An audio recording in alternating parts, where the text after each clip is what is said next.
All right, that's one for Joe. And 2 for the rod. 1039, the rod. Billy. Well, if I'm Mr. Creamstick, now you're called Mr. Rod. I hope you're happy. And giving it to you from dusk till dawn. This is Billy Allen, the Rod. With 1039, and I'm here with Mr. Creamstick, Joe himself. We're just gonna host the fucking porn awards, Dickies. I would fucking love that. I would. Oh my Christ. Hey, if anybody needs a host for a porn-based award show, like, we will do it. Jesus Christ, I'll do that. That'd be so much fun. We'll do it, and the only contingent is you have to advertise us. We don't need payment. Yeah. The award show is brought to you by Zero Supervision. And then we also need the money to actually get out there and, place to stay, food. Yeah.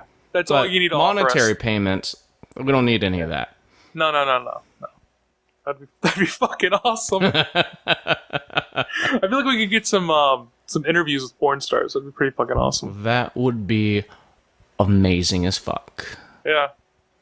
We're here with Asa Akira, and so what does it feel like to take 6 dicks in your asshole? What does it feel like to have 3 in you at once? That's the real question we've got here. Yeah. What does it feel like to be airtight? Alright,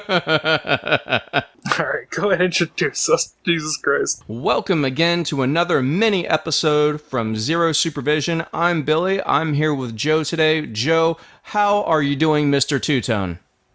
I am doing quite well. The one tone is definitely darker today than the other. Well, you heard it, folks. One tone is darker than the other today. That means 6 more weeks of winter. Sorry, everybody. Sorry. But you know what? Actually, it's feeling like it's going to be summer outside because it's like 70 fucking degrees in Ohio. By the way, climate change is definitely not real. No. It's only February 20th. It definitely should be like 70, 80 degrees there. Yeah. No, it's not like fuck is climate a couple change? Years ago when I moved here, it was snowing today. But whatever. Anyways, moving on to our first little topic. I've got a fun one for everyone. It's more reasons for us to partake in the booze. So booze is helping us live longer. This comes from a study from the University of California. This study was actually done to, test for memory impairments and neurological disorders that examines the habits of people that live past 90. And so one of the things that I guess was a normal habit for most of these people was having 2 glasses of wine or beer per day. There is an 18% drop-off in death among young people when you do that. Oh, shit. Yeah, no, that's actually... I gotta run out to the store and go get some Moscato now. I swear I'm being healthy, guys. I don't have a drinking problem. No, June, it's okay. Don't call my mother. It's fine. Shut up. It's fine. I know you see me drinking this all the time, but it's for health reasons. Yeah. I'm white Zinfandeling my way to immortality. So I thought that was the most fun thing that I saw when I was running through the news today. That's pretty badass that there's an 18% drop-off in early deaths. I'm going to go ahead and go out and buy some wine now, seriously. That's pretty fucking cool. No, baby, I'm taking care of us by doing this. I'm looking out for your health and mine. There is a chemical in wine called resveratrol that is linked to extending telomeres, which is these things in your chromosomes that tell cells and stuff like that when they should die off, and it lengthens the telomeres so they actually live longer, which means that you live longer. There's less brain cell loss over time when you take resveratrol. It's also really good for your heart, and you can buy resveratrol as a supplement from pretty much everywhere. But it only works if you take it over the long period of time, and if you're looking to get an immediate effect, it's not going to be an immediate effect. It's a lifelong habit that you should be taking this or drinking the wine. But one of the capsules of resveratrol is like drinking 2 bottles of wine, actually. Holy shit. Yeah.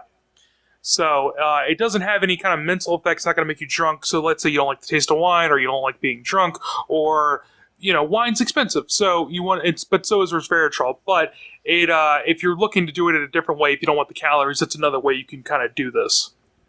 Yeah, I'm not a huge fan of wine or beer. When I drink, I go big or go home. Yeah. I'm not a huge fan of the taste of alcohol in general. So doesn't matter what I'm drinking. Even I like White Russians, and that's rough on me. But I'm wondering if I can just do one White Russian a day. Right? Keeps the doctor away.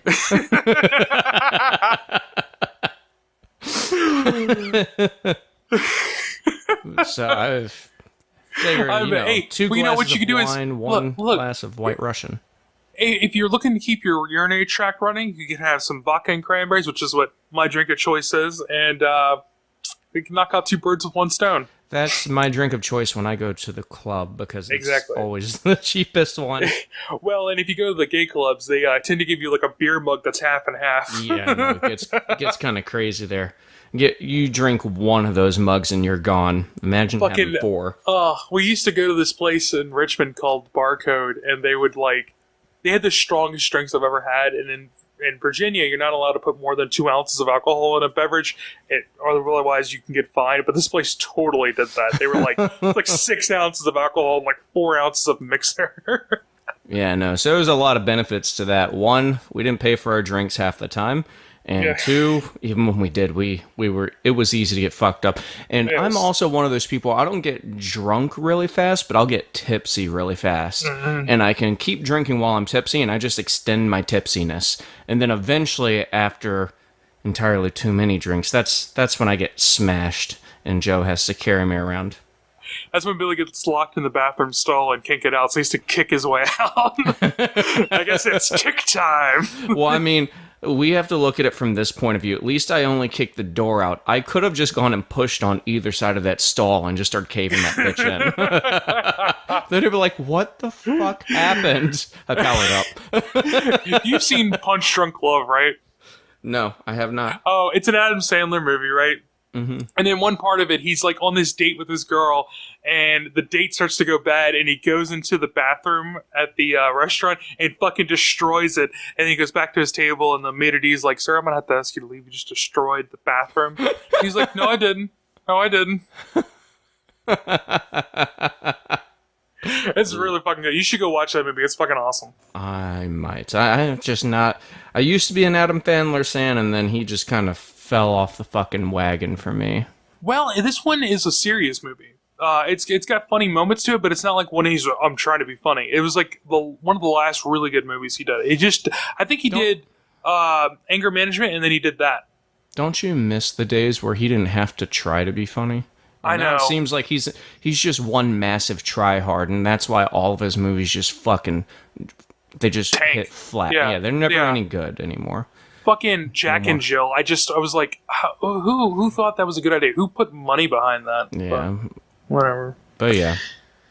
Well, we like to cover the challenges from the internet as they come up, and there's a new one that's going around. It's called the Hobby Lobby Challenge, and this one's a little less destructive and a little less just stupid than the other ones. You're not going to get arrested or die of Tide Pod poisoning like the other ones would have done. This challenge involves going to Hobby Lobby and finding something in Hobby Lobby that you can stand near that simulates a scenic background. So people are going and standing by the fake flowers and the fake other stuff, and they're creating these scenes around themselves by holding these things up, and then they'll have somebody take a picture, and it looks like a high-quality photo shoot was taking place, and that you went somewhere that was very nice, but really you just drove down the road to Hobby Lobby. So you said that it's less destructive and dumb, so you're basically saying you're less likely to get arrested. But I'm just saying that's optional. You can still do the stuff to get arrested. You can act like you're, nude and you're doing someone against like a thing of vines, and there's a professional photo shoot going on. But it's still not out of the realm of possibility. Just wanted to put that out there. I'm feel like I'm more fun of the two of us. Just gonna let it be known that Zero Supervision does not encourage anybody to do any illegal activities in Hobby Lobby, and Billy is not a representative of the company in a legal aspect. So no, don't do that. Actually, don't do that. I feel the same way. You can't sue me. I can't be held liable because you're stupid. If you take our ideas and run with it, you can tweet us on Twitter and let us know if you did something stupid to get arrested while in Hobby Lobby. But otherwise, don't actually do it. Wink, I am going to say this. Pictures or it didn't happen. So this is more of a public announcement for everyone, but there's a popular herb called, is it Kratom, Joe? Kratom. Yeah. Well, it is being linked right now to an outbreak of salmonella and has made 28 people sick in 20 states. Federal health officials said on Tuesday most of the people who have been made seriously ill in the outbreak remember having used some form of Kratom, and the Centers of Disease Control said that 11 people have been sick enough to have been hospitalized at this point. So if this is something that you normally take, I would hold off until this whole crazy thing goes ahead and passes over. Yeah. Kratom, for anybody who's wondering what Kratom is, it's a herb. You could buy it anywhere. It's mainly sold at head shops and other places where people buy stuff for marijuana. Kratom is it's a plant. It comes in 3 different varieties. The 3 different varieties do a few different things. One of them will make you have a feeling of euphoria similar to opiates, and it's a good way for some people to come off of opiates if they have an opiate addiction. It helps fight off those partly the cravings for it, but also the sickening feeling you get from coming off of them. Other ones will help as a neurological booster to make you speedier, makes you able to write faster. And another one's more for anti-anxiety kind of things. Yeah. And it's the plant comes from India originally, and I don't know if there's a problem with the shipping or if it's a problem with where they're growing it at, but it kind of sucks that this is happening. People are getting really sick from this. Yeah, it's a shame, but yeah, I just wanted to point that out there, make sure that all of our listeners can stay safe, and like I said, just wait for this to pass over until they get all this under control, and then you can go back to taking your Kratom. So Netflix is putting out a new show. I'm not sure if this is going to end up being a series. The commercial doesn't really show any other episodes, but it just shows one thing, and it's called The Push. And the premise of this is that they have 70 different actors in a situation with one guy who does not know that this is a fabricated situation, and what they're trying to do is to get this poor guy to commit murder on screen. Yeah, this seems very archaic. I know it's not something that's ever been practiced, but just the mentality behind it. Why would you want to record, literally you're mentally breaking down someone to a point of where they would not normally be in order to get them to, in their eyes, kill someone. So, I mean, even if you have this guy hooked up to a harness and he pushes him off a fucking ledge or something like that, at the end of the day, this person was driven to a point of, I would say, attempted murder. They're really trying to coerce him into attempted murder. Yeah. And this is attempted murder, the fucking show. It's really fucked up, and it's kind of like trying to press somebody to temporary insanity, because that's a lot of the time what these kinds of real life murders would be like. It's like an temporary insanity thing, and that's really fucked up. And this guy, who may or may not, it doesn't really say in the show if they successfully get him to commit murder, but if they do, that's gonna fuck that guy up forever, because he's gonna know that he is the type of person who could murder somebody, and you can't unknow that about yourself, or the fact that you actually did try and kill said person. Kill somebody. That's just not going to be able to leave his head.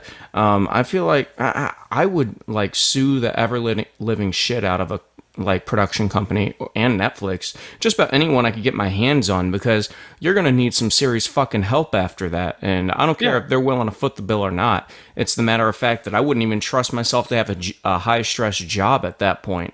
Yeah. Fucking A. Look, what if this guy finds out I like murder? It felt good to do that, and now this guy is just fucked for life. Yeah.